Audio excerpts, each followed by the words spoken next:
Un croyant qui tombe dans le péché doit se repentir. Dieu a été déçu de voir les Israélites persister dans leurs actes de rébellion, malgré son avertissement. Il promit donc de les punir sévèrement jusqu'à ce qu'ils exercent leur repentance. Les Israélites devront souffrir de leurs ennemis qui dissoudront leur nation. Dieu dit à Ézéchiel, « Et toi, fils de l'homme, ainsi parle le Seigneur Dieu à la terre d'Israël, une fin. La fin est venue aux quatre coins de la terre.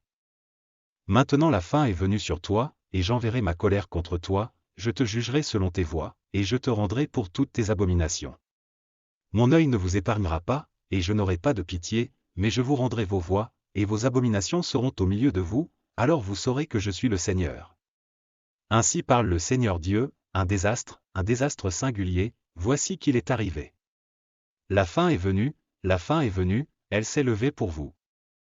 Voici qu'elle est venue.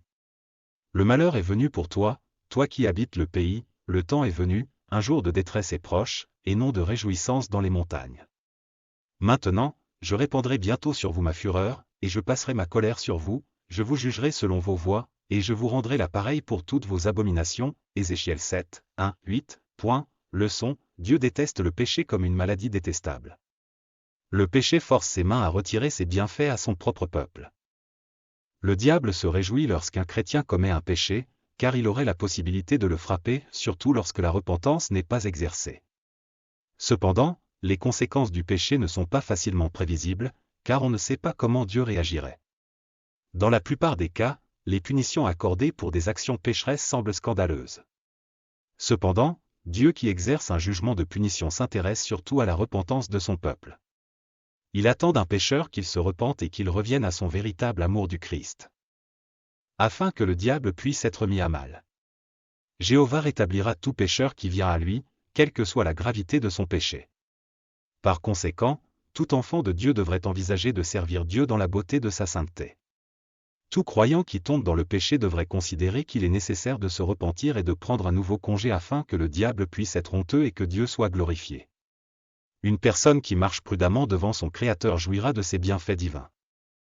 Mais un enfant rebelle encourra le bâton de punition de son Créateur, la prière, « Mon Dieu, quel avantage ai-je à commettre un acte de rébellion ? Quel serait mon gain si je pêche ou si je refuse de me repentir de mes péchés ?